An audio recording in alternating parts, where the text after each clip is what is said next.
Hey there, I'm Terrie, and I'm the intuitive healer for folks who have anxiety and want to access their soul evolution and intuition. There's more than meets the eye here as we chat and hang out in these episodes that have spiritual, esoteric, multidimensional, somatic, quantum techniques, tools, and tips to help you get unstuck and move you forward in your day-to-day life. So join me in discovering your path to help you clear anxiety of the past, align your energy to the present, and create your new future. Hello, everyone, and how is your heart today? I hope it's wonderful. We all have such beautiful, wonderful, dynamic hearts that when we choose to open them, my goodness, we can create miracles, because the heart center and the energy of the heart center is what magnetizes blessings to us. It's what brings in, it's what manifests, and the heart center acts as a magnetic field, so it magnetizes to us. So anyways, I hope that your beautiful, wonderful, dynamic heart is just open today and ready to receive, right? That's also feminine energy, right? Feminine energy receives.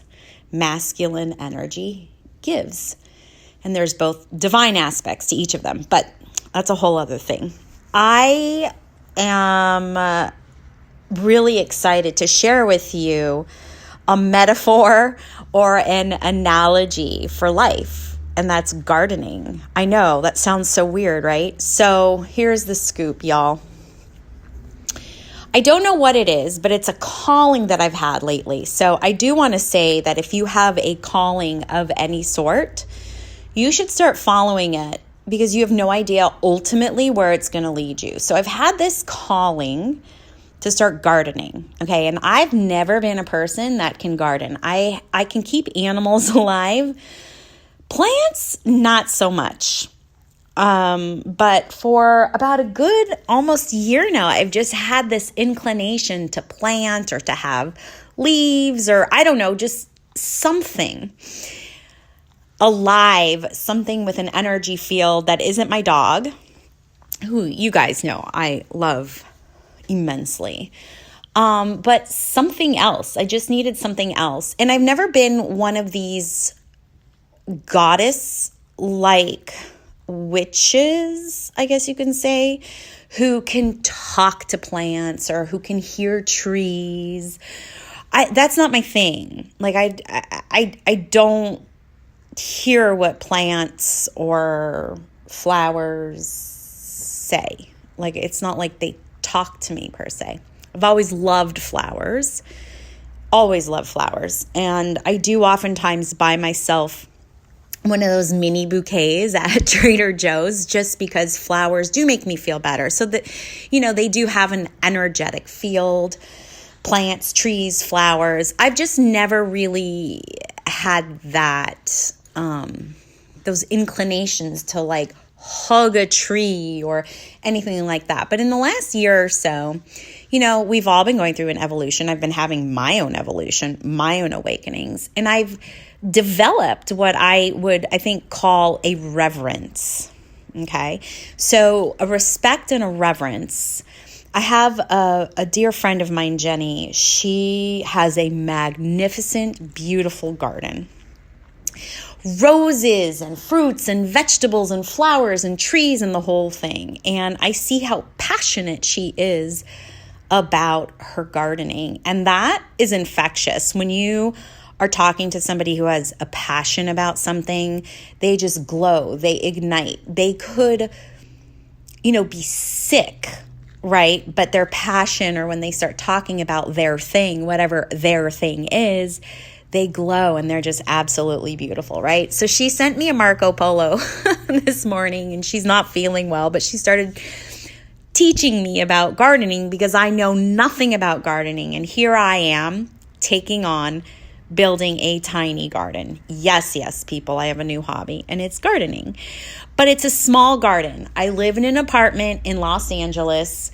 I'm very thankful and grateful. I have a patio that I've managed to finally put together into some sort of semblance of a space where not only I can sit and have my morning coffee, but also create just this tiny little space to give into this inclination for my reverence of plants, right? So I'm starting a garden, and I'm hopefully not going to kill this garden. That is not my intention, but I have killed many, many plants.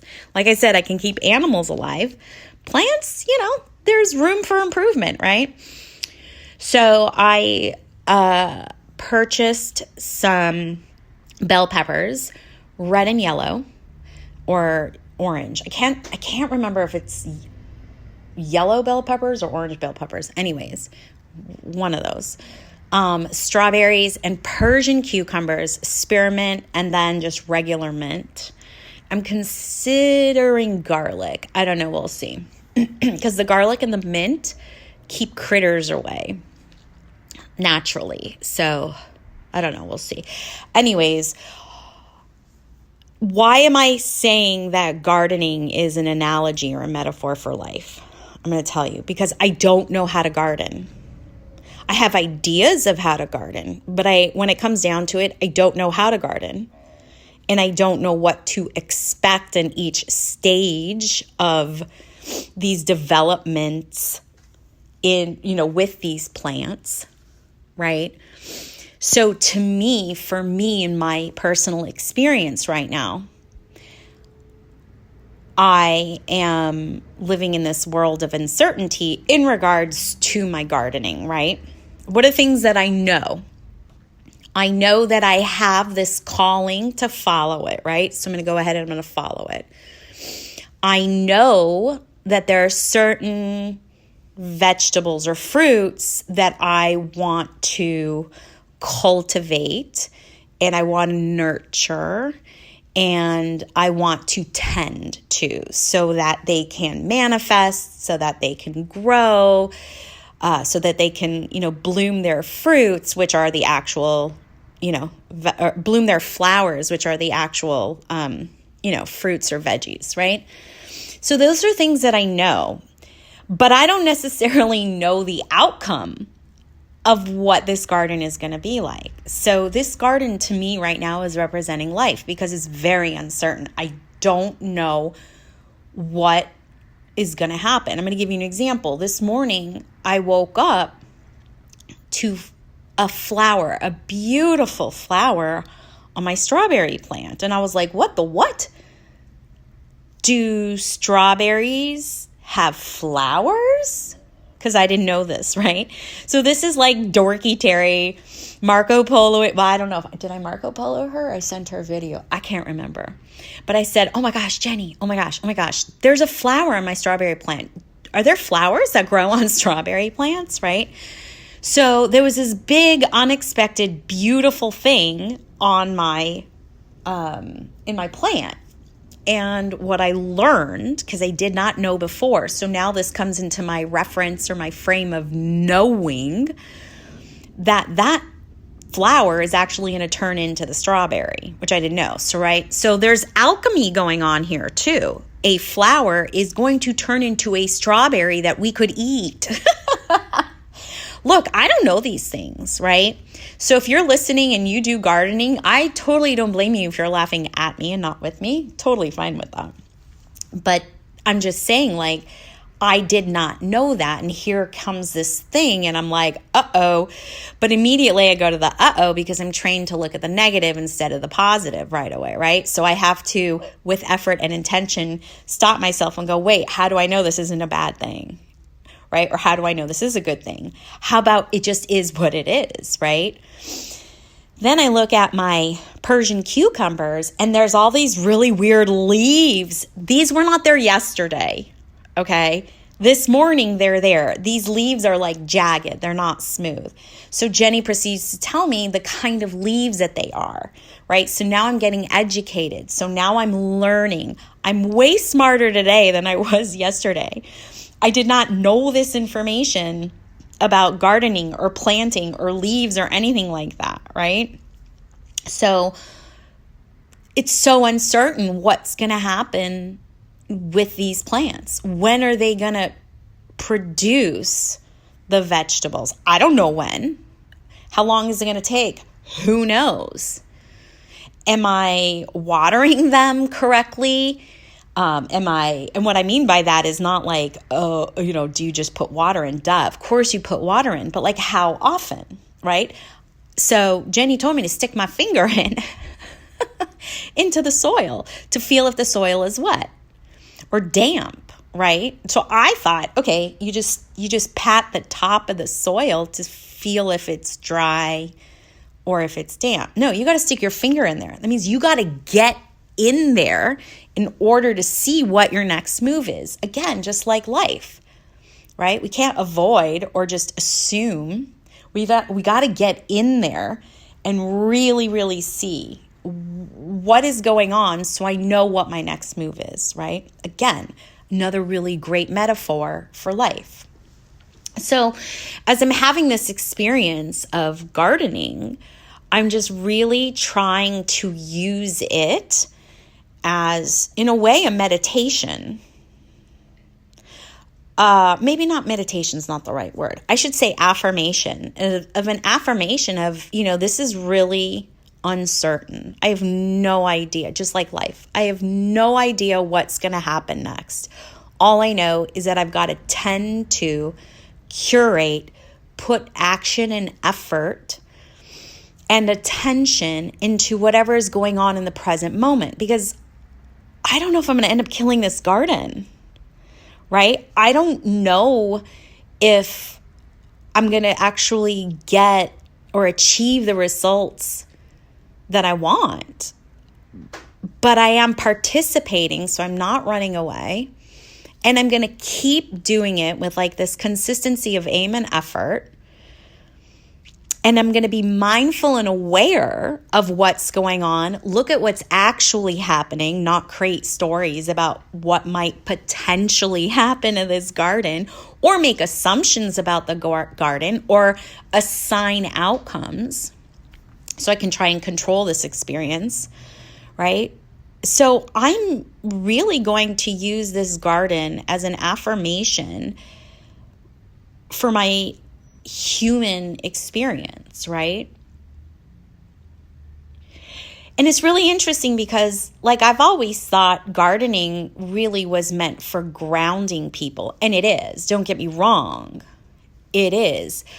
But the other aspect that I notice is that it's opening up my heart. It is opening up my heart. All of a sudden, I am caring for another being or another energy field, right? Which are these plants. And it feels really good to be placing my attention, my awareness, and my effort into something that I have reverence for and I have respect for, and that I have this inclination towards, right? So what I'm doing is I'm actually focusing and I'm collecting and focusing my energy onto something that feels in alignment with me, right? So now I get to use this garden as my redirection tool, right? So when crappy things like crappy unknown things, like for example, like I just had my taxes done and I owe money and it's more than I thought or even imagined or whatever. It's a shit ton of money. And to get myself out of that stress, I now get to redirect my attention when I become aware and mindful of the fact that tax money is sucking my energy, I get to now redirect it, and I get to go out and say hello to my plants, right? Because my plants, my little garden, is now a little haven for me.